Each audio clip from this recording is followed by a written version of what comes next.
मज़मून physics class 9 बाब 14 सबक ॿियो बिजलीअ जी बर्त यानी इलेक्ट्रिक चार्ज। अस्सलाम वालेकुम प्यारा ॿारो, सिंध ऑनलाइन स्कूल में भलीकार आऊं आहियां सनाउल्ला महर। हिन वीडियो में जेको असां अॼु मौज़ू पढ़ंदासीं उहो आहे बिजलीअ जी बर्त यानी इलेक्ट्रिक चार्ज। प्यारा ॿारो, हिन टॉपिक खे पढ़ण खां पहिरीं असीं हिन टॉपिक जा सिख्या जा मक़सद पढ़ंदासीं ऐं हिन जे सिख्या जे मक़सद में सभ खां पहिरीं जेका पॉइंट ॾिनी वई आहे उन में चवे थो define electric charge and explain it's property, यानी बरक़ी चार्ज जी वज़ाहत करणु ऐं उन जे ख़ासियतुनि खे सम्झणु। ॿी पॉइंट में चवे थो recognise the practical applications of electric charge in daily life and technology. चवे थो रोज़ानी ज़िंदगी ऐं टेक्नोलॉजीअ में बरक़ी चार्ज जे इस्तेमालनि खे ॼाणणु। हीअ असां छो था पढ़ूं? Why we study this? इन जे लाइ चवे थो electric charge is the foundation of all electrical phenomena. It helps us understand how static electricity, lightning and other natural effects work. Learning about electric charge develops a conceptual base for topics like current, voltage and magnetism. चवे थो त बरक़ी charge सभिनी बरक़ी तरीक़ेकारनि जो बुनियादु आहे।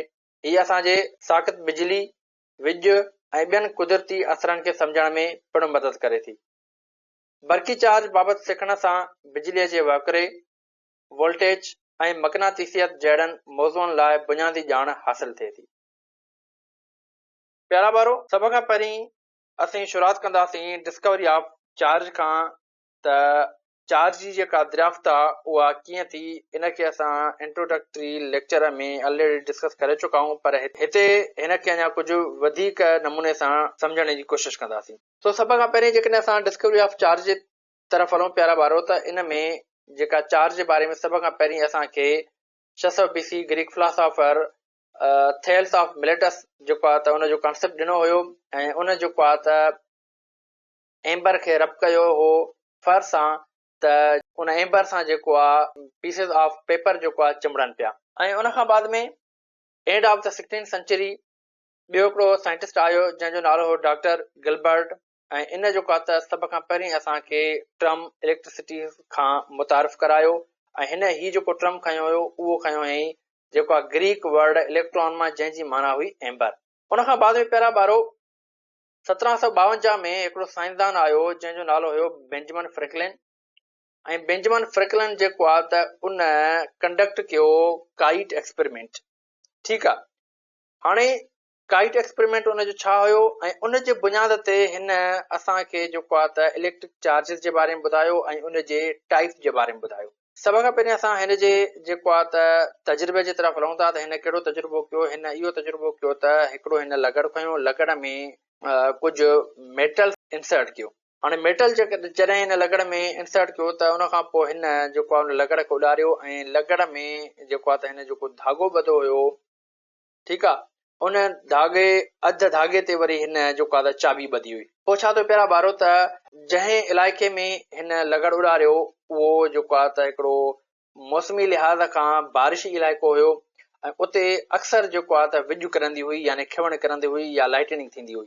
हिन जो जेको कॉन्सेप्ट हुयो त माना लाइटनिंग जेका आहे उहा हिकिड़ो कुदरती फिनोमेना आहे। पर जेके उन दौर में जेको आहे त क्रिश्चन्स रहंदा हुया या जेके पादरी रहंदा हुया या उते उहे जेके रिलीजियस पर्सन रहंदा हुया, उन्हनि जो इहो ख़्यालु हूंदो हुयो त लाइटनिंग जेका आहे उहा ख़ुदा जे तरफ़ां कावड़ जो हिकिड़ो इज़हार आहे। पर हिन जो कॉन्सेप्ट इन जो उबतड़ हुयो। पोइ हिन छा कयो त हिन लकड़ जेको आहे उॾारियो, उन में हिकिड़ो मेटल ॿधई। मेटल खां पोइ उन लकड़ में जेको आहे त हिकु धाॻो ॿधई ऐं उन धागे में जेको आहे त वरी हिन जेको आहे त हिकिड़ी चाबी ॿधी। सो प्यारा ॿारो, इन सां छा थियो त लाइटनिंग खे उन मेटल जेको आहे त अट्रैक्ट कई ऐं ही लकड़ जेको आहे त कंहिं हाइट ते वियो। जॾहिं ही लकड़ उॾरी करे कंहिं हाइट ते वियो त पोइ छा थियो त हिन उन मौसम जे लिहाज़ खां जेको आहे उन मेटल जेको लकड़ में ॿधल हुयो उन जेको आहे लाइटनिंग खे जेको आहे उन खिवण खे पंहिंजे तरफ़ अट्रैक्ट करण जी कोशिशि कई।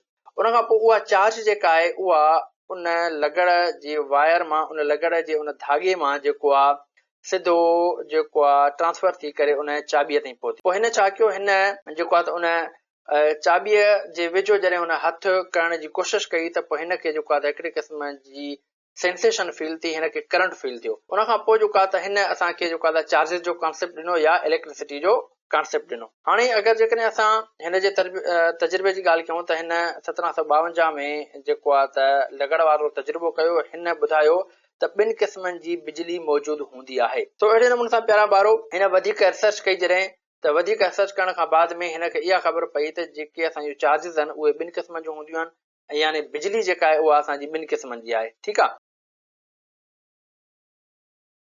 हाणे उहे जेके चार्जिस आहिनि, उहा जेका इलेक्ट्रिसिटी आहे जेका हिन दरियाफ़्त कई, उहा कहिड़नि ॿिनि क़िस्मनि जी हुई। उन में हिकिड़ी असांजी अची थी वञे नेगेटिव चार्ज। हाणे नेगेटिव चार्ज कॾहिं थी पैदा थिए, which appears when an amber rod is rubbed with fur, यानी उहा तॾहिं ज़ाहिर थिए थी जॾहिं असां एम्बर जी लट खे जेको आहे फर सां यानी जानवरनि जे नरम वारनि सां रगड़ींदासीं, उनखे रब कराईंदासीं, उनखे घसाईंदासीं, तॾहिं जेका उन एम्बर में जेका चार्जिस पैदा थींदी उहा हूंदी असांजी नेगेटिव चार्ज। ठीकु आहे।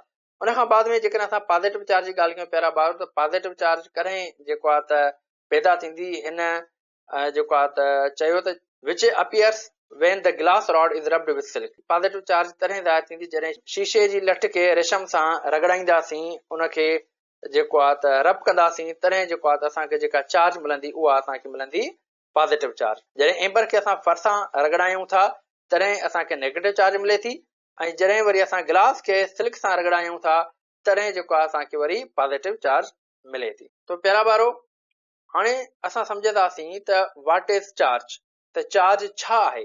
अगरि जेकॾहिं असां चार्ज जी ॻाल्हि कयूं प्यारा ॿारो, त चार्ज छा आहे। चार्ज जी जेका असांजी डेफिनेशन आहे उन में चवे थो charge electric charge is a property of particles that causes them to attract or repel each other। या असां ईअं बि चई सघूं था त charge is a intrinsic property of matter, यानी बरक़ी चार्ज ज़रड़नि जी हिकु ख़ासियत आहे जेका उन्हनि खे हिक ॿिए खे छिकण या परे करण जो सबबु बणिजे थी। या असां ईअं बि चई सघूं था त जेका बरक़ी चार्ज आहे उहा कंहिं मादे जी अंदरूनी ख़ासियत आहे। तो अहिड़े नमूने सां जेकॾहिं असां हाणे हिन जे टाइप्स जी ॻाल्हि कंदासीं त हिन जूं जेके आहिनि त ॿ टाइप्स आहिनि, हिकिड़ी पॉज़िटिव हिकिड़ी नेगेटिव। जीअं असां बेंजामिन फ्रैंकलिन वारे जेको आहे तजुर्बे में पढ़ी आयासीं ऐं उन जेको आहे त इहे ॿ चार्जिस जेको आहे त दरियाफ़्त कयूं। जेकॾहिं हाणे असां अञा हिननि जी वधीक वज़ाहत करण जी कोशिशि कयूं त चवे थो लाइक चार्जिस रिपेल, यानी जेके हिकु जहिड़ियूं चार्जिस हूंदियूं आहिनि प्यारा ॿार, उहे हिक ॿिए खे जेको आहे त परे धिकींदियूं आहिनि, हिक ॿिए जे वेझो न ईंदियूं आहिनि। जेतिरो असां उन्हनि खे वेझो कंदासीं उहे हिक ॿिए खे परे धिकींदियूं। ठीकु आहे, यानी रिपेल कंदियूं। ऐं उन खां बाद में जेके असांजूं अनलाइक चार्जिस आहिनि, जेके उबतियूं चार्जिस आहिनि, जेके हिक ॿिए खां मुख़्तलिफ़ चार्जिस आहिनि, उहे छा कंदियूं, उहे हिक ॿिए खे अट्रैक्ट कंदियूं। हाणे ही जेका रिपेल ऐं अट्रैक्शन वारो कॉन्सेप्ट आहे प्यारा ॿारो, इहो असांखे सभ खां पहिरियों जेको ॾिनो हुयो उहो ॾिनो हुयो चार्ल्स डिफेल। ऐं हिन जो जेको दौर हुयो उहो 1698 खां 1739 जे दौर में ही हुयो। ठीकु आहे। ऐं उन असांखे ॿुधायो त जेके लाइक चार्जिस आहिनि उहे रिपेल कंदियूं आहिनि ऐं अनलाइक चार्जिस जेके आहिनि उहे अट्रैक्ट कंदियूं आहिनि। ठीकु आहे प्यारा ॿारो।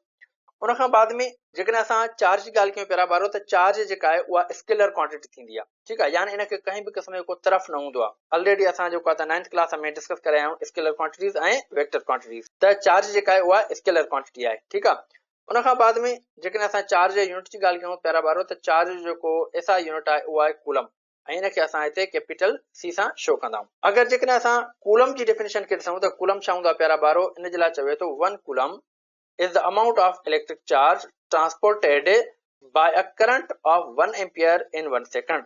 यानी हिकु कूलम्ब उहा बरक़ी चार्ज आहे जेका 1 एम्पियर करंट जे ज़रिए 1 सेकंड में मुंतकिल थिए थी।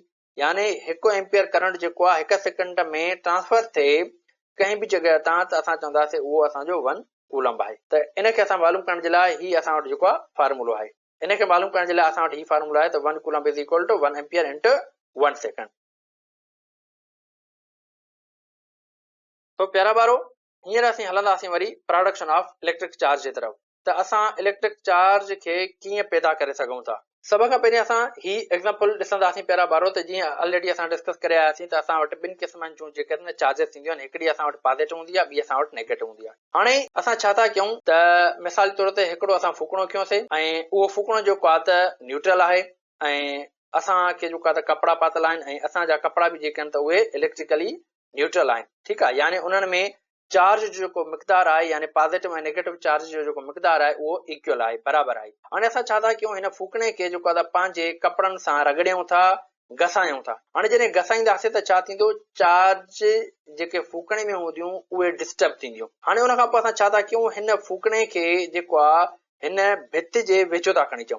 हाणे जॾहिं हिन भित जे वेझो खणी ईंदासीं त फूकणो जेको आहे बिना कंहिं एक्सटर्नल शइ जे जेको आहे त उन भित सां चिंबड़ी पवंदो। हाणे उहो चिंबड़े छाजे करे थो पहिरियां ॿारो, उहो इन जे करे चिंबड़े थो त उन में जेका चार्जिस आहिनि उहे डिस्टर्ब थियूं। हाणे उन्हनि जो जेको इंटरनल तरीक़ेकार आहे उहो कहिड़ो आहे, उन में ईअं थियो त फूकणे जूं जेके नेगेटिव चार्जिस हुयूं उहे उन जे सरफेस ते अची वियूं। उन खां बाद में जॾहिं असां हिन फूकणे खे हिन भित जे वेझो कयोसीं त भित बि छा हुई, असांजी इलेक्ट्रिकली न्यूट्रल हुई। पोइ जॾहिं फूकणे जे मथां फूकणे जे सरफेस ते मथा सिरे ते नेगेटिव चार्जिस अची वियूं त जॾहिं असां हिनखे वेझो करे आयासीं भित जे तरफ़ त छा थियो त उन भित मां भित जूं जेके पॉज़िटिव चार्जिस हुयूं उन्हनि जेको आहे त अट्रैक्ट कयो कंहिंखे, फूकणे जे नेगेटिव चार्जिस खे। ठीकु आहे, यानी भित जूं जेके पॉज़िटिव चार्जिस आहिनि उहे फूकणे जे तरफ़ अट्रैक्ट थियूं ऐं फूकणे जूं जेके नेगेटिव चार्जिस आहिनि उहे भित जे तरफ़ अट्रैक्ट थियूं। जीअं ऑलरेडी असां डिस्कस करे आयासीं त जेके असांजूं अपोज़िट चार्जिस हूंदियूं उहे पाण में छा कंदियूं, हिक ॿिए खे अट्रैक्ट कंदियूं। ठीकु आहे, इन जे करे जेको फूकणो आहे उहो बिना कंहिं एक्सटर्नल सोर्स जे जेको आहे इन भित सां चिंबड़ी पियो। ठीकु आहे, चिंबड़ण जो जेको सबबु हुयो उहो चार्जिस जो डिफरेंस हुयो। तो अहिड़े नमूने सां अञा हिकिड़े ॿिए एग्ज़ाम्पल जे तरफ़ हलूं था प्यारा ॿारो। ॿियो एग्ज़ाम्पल आहे असां वटि जेको आहे त एम्बर जो। ठीकु आहे, तो जेकॾहिं असां एम्बर खे फर सां रब कराईंदासीं त पोइ छा थींदो, उहो एम्बर जेको आहे उहो इन कागज़ जे टुकड़नि खे जेको आहे पंहिंजे तरफ़ अट्रैक्ट कंदो ऐं इन जो बि तरीक़ेकार साॻियो ई आहे जेको असां हिन एक्टिविटी में ॾिठोसीं। जेकॾहिं असां थर्ड एग्ज़ाम्पल जे तरफ़ हलूं प्यारा ॿारो, त उन में असां छा था खणूं, हिकिड़ी असां फणी था खणूं। फणी खे असां वारनि में जेको आहे त ॾिनोसीं। फणीअ खे जॾहिं असां वारनि सां घसाईंदासीं ऐं उन खां पोइ उन फणीअ खे जॾहिं असां कंहिं पीसिस ऑफ पेपर जे वेझो खणी ईंदासीं त उहे पीसिस ऑफ जेके पेपर हूंदा उहे उन फणीअ सां जेको आहे त चिंबड़ी पवंदा। इन जो जेको फेनामिन आहे उहो बि असांजो जेको आहे त हिन फूकणे ऐं भित वारे तरीक़े सां ई रिज़ेम्बल करे थो ऐं इहो बि हिकु जहिड़ो ई आहे। ठीकु आहे, त छा थींदो, असांजूं जेके चार्जिस आहिनि फणीअ जूं उहे जेको आहे त डिस्टर्ब थींदियूं ऐं उन खां बाद में जेके असांजूं पीस ऑफ पेपर में चार्जिस आहिनि उहे जेको आहे त अट्रैक्ट थींदियूं कहिड़े तरफ़, फणीअ जे तरफ़। ठीकु आहे प्यारा ॿारो। उन खां बाद में प्यारा ॿारो असांजी किताब में जेको आहे त पेज नंबर 88 ते जेको आहे त एक्टिविटी ॾिनी वई आहे ऐं कुझु पिक्चर्स बि जेको आहे त शो कयूं वयूं आहिनि। अगरि जेकॾहिं तव्हां वटि किताब आहे त तव्हां किताब में जेको आहे त उनखे ॾिसी सघो था ऐं पढ़ी बि सघो था। ठीकु आहे, हाणे हिन एक्टिविटी खे मां सम्झाइण जी कोशिशि कयां थो त एक्टिविटी बेसिकली असांखे कहिड़ी ॾिनी वई आहे। उन में चवे थो त 2 प्लास्टिक जूं असां रॉड्स खणूं ऐं हिकिड़ीअ खे जेको आहे त हीअं वर्टिकली जेको आहे कंहिं शइ सां बीहायूं ऐं हिकिड़ी असां जेको आहे त हथ में हुजे हॉरिजेंटल। उन ॿिन्ही जेको आहे रॉड्स खे प्यारा ॿारो असां छा कंदासीं, एनिमल फर सां असां उनखे रब कराईंदासीं, यानी जेको आहे जानवरनि जे जेको आहे त पशम सां उनखे असां जेको आहे घसाईंदासीं। हाणे जॾहिं घसाईंदासीं त छा थींदो, उन्हनि में चार्जिस जेको आहे त छा थींदियूं, उन में डिस्टर्ब थींदियूं। उन खां पोइ जॾहिं असां उन ॿिन्ही रॉड्स खे वेझो कंदासीं प्यारा ॿारो त छा थींदो, त उहे ॿई रॉड्स जेके आहिनि हिक ॿिए खे जेको आहे त धिकींदियूं, हिक ॿिए खे जेको आहे त रिपेल कंदियूं। उहो छाजे करे, त जॾहिं असां इन ॿिन्ही रॉड्स खे जेको आहे त सेम कपिड़े सां उनखे असां रब कयोसीं, उनखे असां जेको आहे त घसायोसीं, त कपिड़ो त साॻियो ई हुयो ऐं उन खां बाद में ही जेके रॉड्स आहिनि असां वटि प्लास्टिक जूं, उन्हनि जो मटीरियल बि साॻियो आहे। त यानी जेकॾहिं हिक रॉड खे असां हिन फर सां जेको आहे त रब करायोसीं त चार्जिस जेके आहिनि त उहे हिन रॉड में जेको आहे त डिस्टर्ब थियूं। ठीकु आहे, ऐं कुझु चार्जिस जेके आहिनि उहे हिन रॉड जे सरफेस ते अची वियूं। हाणे जेकॾहिं असां ॿी रॉड खे बि हिन फर सां जेको आहे रब कराईंदासीं त उन ई क़िस्म जूं जेके चार्जिस आहिनि उहे उन जेको आहे त रॉड जे सरफेस ते अची वेंदियूं। यानी जेकॾहिं मिसाल जे तौर ते असां हिते नेगेटिव खणूं था त नेगेटिव जेके चार्जिस आहिनि उहे असांजी हिक जेको आहे प्लास्टिक रॉड जे मथाशिरे ते अची वेंदियूं ऐं ॿी प्लास्टिक रॉड जे बि मथाशिरे ते अची वेंदियूं। उन खां पोइ जॾहिं ॿिन्ही खे असां वेझो कंदासीं, यानी हिक रॉड ॿी रॉड जे वेझो खणी ईंदासीं त उन ॿिन्ही जे सरफेस ते जेके आहिनि उहे सेम चार्जिस आहिनि।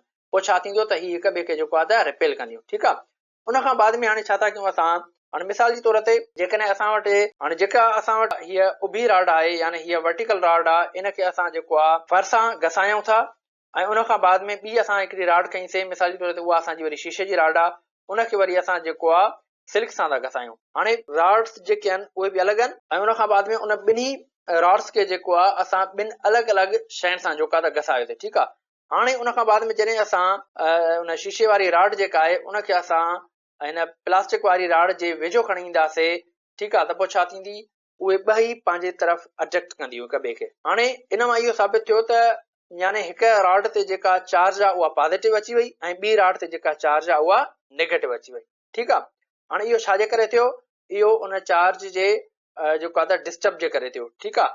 त हूअं छा हुयूं, हूअं इलेक्ट्रिकली न्यूट्रल हुयूं। जॾहिं असां उन्हनि खे कंहिं शइ सां जेको आहे त रब कयोसीं, उनखे घसायोसीं, त उन जूं जेके चार्ज आहिनि उहे जेको आहे त डिस्टर्ब थियूं ऐं उन जे सरफेस ते जेको आहे असांजूं हिकिड़े क़िस्म जूं चार्जिस अची वियूं। उनखां बाद में प्यारा ॿारो, जेकॾहिं असां हिते ॾिसंदासीं त ॿिनि मेटर्स में जेकॾहिं असां वटि सेम चार्जिस आहिनि त उन्हनि में छा थींदो? डिस्टेंस इंक्रीज़ थींदो।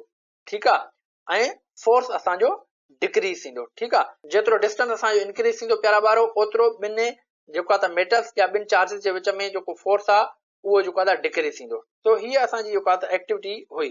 हाणे जेकॾहिं असां हिन जे नतीजे खे ॾिसूं प्यारा ॿारो, त ॿिन्ही जेको आहे त रॉड्स ते हिक जहिड़ियूं चार्जूं न आहिनि। ठीकु आहे। पर मुखालिफ़ आहिनि। मुख़्तलिफ़ क़िस्मनि जूं चार्जिस खे वाधू ऐं काटू नाला रिवायती तौर न विया आहिनि। तो अगरि जेकॾहिं असां हिन एक्टिविटी खे ॾिसूं प्यारा ॿारो, त हिन एक्टिविटी में जेको आहे त असां इहा शइ मालूम कईसीं त जेके असांजूं हिक जहिड़ियूं चार्जिस आहिनि उहे पाण में रिपेल करनि थियूं ऐं जेके मुख़्तलिफ़ चार्जिस आहिनि उहे हिक ॿिए खे अट्रैक्ट थी करनि। ऐं उनखां बाद में हिननि ॿिनि चार्जिस खे जेको आहे त रिवायती तौर ते ॿ नाला ॾिना विया आहिनि।